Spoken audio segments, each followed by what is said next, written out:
Hello and welcome back to my channel. If you've not been here before, my name is Tracy Mayhew and I write contemporary romances set in the UK and YA fantasy fiction. Happy New Year! Happy 2024. Can you believe it is 2024? I can't quite believe we're there, but we are. So how was your New Year? My New Year was quiet. I ended up with a migraine on New Year's Day, so that was spent pretty much in bed. And actually, I did watch on New Year's Day. I did watch a new series on Netflix called Fool Me Once, which I highly recommend to anybody who has a Netflix account. It was based on a Harlan Coben book.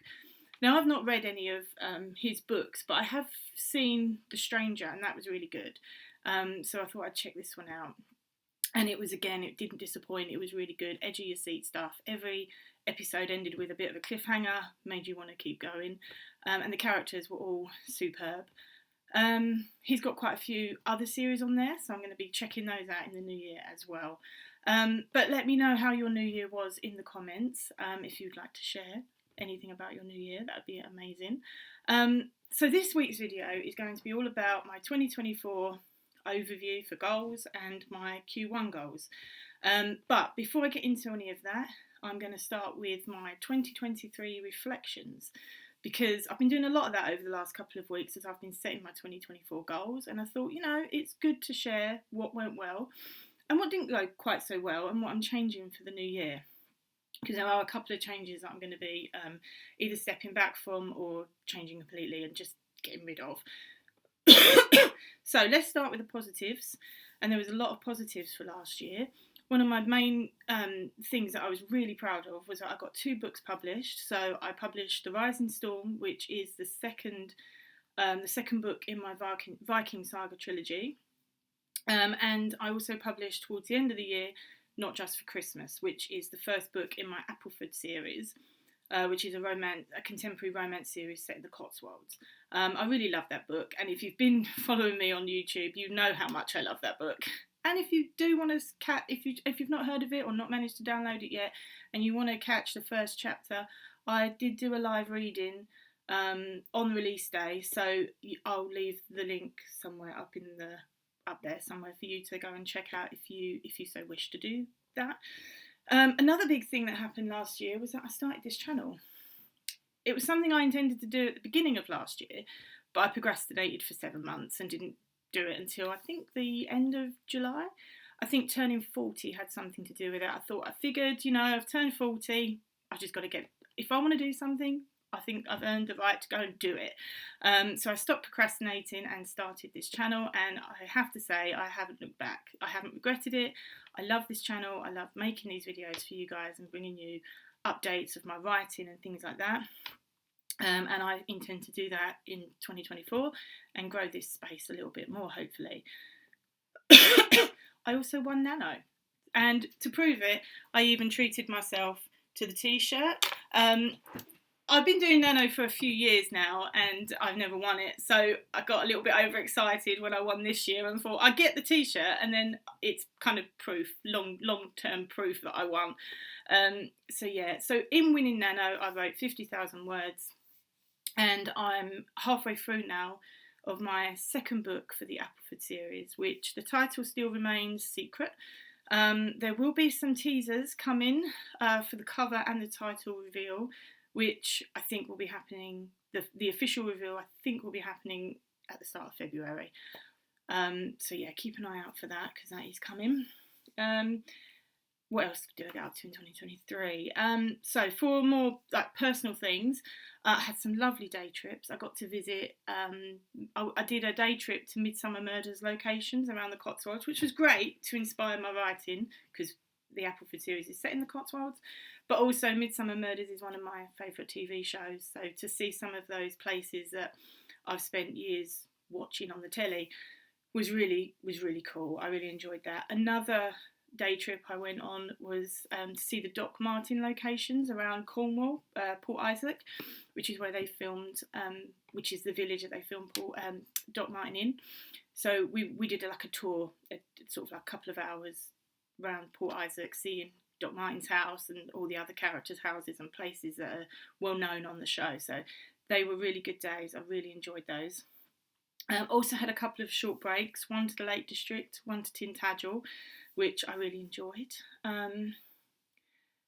Things that didn't go quite so well in 2023. My first major thing was not being able to focus completely on the last book of the Viking saga. I think because my writing Appleford, I was just so immersed towards the end of the year in Appleford that my original plan was to do the last book of the Viking saga for Nano. And I tried that, but it didn't quite work. So I ended up just sticking with Appleford and going with that series for a while, just because I'm in that frame of mind, I'm in that mindset. And I'm glad I've done that, but I was a little bit disappointed that I had to kind of put the last book of the Viking saga on the back burner. I'm hoping that will change this year though, and I'll talk about that in a little while.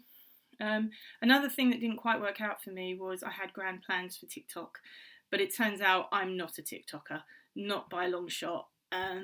It was beyond me, so I just sort of stepped away from that, and I'm coming away from that platform. I've still got an account there, and I may add some things, but I'm not going to. That's not going to be a main focus for my social media growth for this year. It was just something that I needed to do. Other things that have been kind of challenging this year are I've got some health issues that have developed more this year that I'm aiming to hopefully change this year. I had health issues last year that kind of got developed, but I'm aiming to change that this year and maybe support my health in a more positive way this year, which again I will talk about when I talk about my goals. Let's move on to my 2024 goals. My first goal is to write more books. I do aim to write 2 books, the next 2 stories of the Appleford series this year. As I say, I'm already halfway through the second story, and then after I've published this one, I will begin moving on to the 3rd book in the 4-book series. So I think the series will finish next year, but I will at least get most of the books out this year, hopefully. And then hopefully later this year, I'm hoping to return to the Land of the Nine Worlds and go back to my Viking saga. And I'm hoping that book 3 of that trilogy will be my Nano project later this year. We'll have to see about that, and I'm not setting anything in stone yet, because I know that if I do that and it doesn't work out, I'll end up giving myself a hard time about it. So I'm just kind of staying open at the moment to all kinds of possibilities, and if inspiration strikes me earlier than Nano, I will be returning to the Viking saga sooner. So I'm staying flexible with that goal. What else? So I'm going to be concentrating on growing my platforms on Instagram, Facebook and YouTube. I'm still aiming to make videos here and bringing you more shorts over the next few months and weeks, and I will be doing the same for Instagram and Facebook as well. So that's a big aim for me. Continue with this channel, continue with my growth on social media. And to that end, I've joined Skillshare. Now, I just want to make it perfectly clear, this is not a sponsored video, but I've joined Skillshare. I've heard a lot of good things about it, and I do know from a little bit of exploring already that they have some courses over there for filming and editing YouTube videos and things like that. So I'm going to explore that and try and pick up a few skills from them, from the experts, to hopefully help me develop this channel a little bit more than I would normally with my lack of experience. Health-wise, I'm planning to take regular walks with Sienna, my dog, and hopefully that will help me to address some of the health issues that I'm suffering at the moment. I also plan on journaling more to get stuff out of my head, to maybe help me clear up some creative energy and creative space for me to do some more writing and things. And I plan on meditating more as well, because I've heard good things about that, as you know, for mental health and stuff like that. So I want to try and focus on doing that a bit more. I tried it last year. It didn't quite take last year for various reasons. So I'm hoping that this year I've got an app that on my phone that I've downloaded, and I'll probably talk about that at some point if I get on with that. At the moment, I'm doing really well with it. I'm quite pleased with my progress. I'm hoping the meditation will help me to improve my focus when I work, when I write and things like that. I also plan to revamp my website at some point this year. I I have a chunk of time off in the summer. Being a teacher in the UK, we get 6 weeks off. So I am hoping that I'll be able to carve out some time during that time to sit down and just focus on my website and develop that a little bit more. But we'll see. I'm not a techie, so it's going to be a bit of a challenge. That's why I'm trying to carve out a huge chunk of time when I'm not distracted by work or anything else. So that's the plan so far.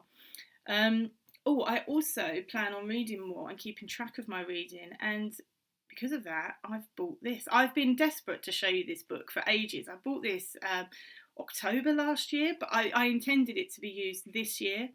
So it's a reading journal, and I think this kind of sums me up. Cats, books and tea. That's basically what I need on a daily basis, and I love the little picture on the front cover as well. The one thing I would say is I had this in hardcover, and I think next time I might get the hardcover one just because this feels a little bit flimsy to me. But it's a lovely book, and I've started looking for it, and I've already started filling some of it in with some of the books that I'm reading. So I've got the Inheritance Cycle that I'm reading, and then Murtagh, which is my next book that I want to, the next three or four books that I want to read, and then Feel Good Productivity by Ali Abdaal is on there as well, because that's one of the productivity books I'm reading this month. And I love this quote there: "A woman cannot survive on books alone. She also needs cats and tea." And that's true, I think. So you've got quite a few pages of, like, I think it covers 100 books. So there's about 4 or 5 pages where you can write all the books that you plan on reading, and it gives you a place to give them a star rating as well. And then you can colour off all the books that you've read as you read them. I don't think I'm going to finish this in 2024. There's no way I'm going to read 100 books in a year. So this will probably take me to 2025, and then I'll be looking at another one. But it also gives you a page here that I've been filling in.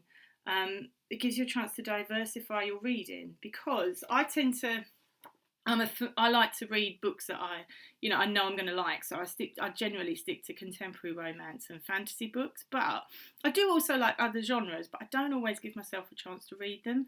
So I'm thinking, if I set myself this diversify your reading challenge and make a list of all the books that I could read in all the different genres, then that might help me widen my reading list.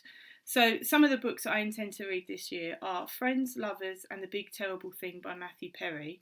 I did want to read that last year after Matthew Perry sadly passed away, but it was too raw. So I'm not sure when I'm going to read it this year, but it is a book I intend to read this year. I also want to read a book called Her Perfect Hero by Emma Bennett. That's going to be my romance book to start with. Emma Bennett has a YouTube channel as well, and she does some brilliant videos. I discovered her this last year, 2023, towards the end of last year, and I really like her channel. So if you do get a moment to check her out, go and check her out. Murtagh is on there, obviously, as my fantasy read. Some of the other books that I've got, a lot of them are books that have yet to come out. So things like Skandar and the Chaos Trials, I don't think that's coming out until the middle of the year, sort of June time, I think. And then you've got The Love of My Afterlife by Kirsty Greenwood, who's one of my favourite authors. Her book's not coming out until June either. And the second Rob Rinder book as well, The Suspect, is coming out, and that's not coming out till June. So a lot of these aren't coming out till later in the year. So it gives me a chance to kind of read some of the ones on this list that are already out before I read the ones that are coming out. The only genre I can't fill in is literary fiction, because that's never really grabbed me. But if any of you know any literary fiction books that are interesting that you would recommend, please recommend, and I would add that to my list. I'm open to read, new books and in new genres. I just don't know where to start with literary fiction. I've never really looked for books in that genre. So if you do know of any books that are interesting, please let me know, because I would be quite excited to try something in that genre. So yeah, I think that basically sums up most of my plans. I think I've covered everything. So what are your plans for 2024? Do you have any plans as yet? So let me know that in the comments, and don't forget to hit the like and subscribe button, and I will see you back here next week for a brand new video. See you later. Bye.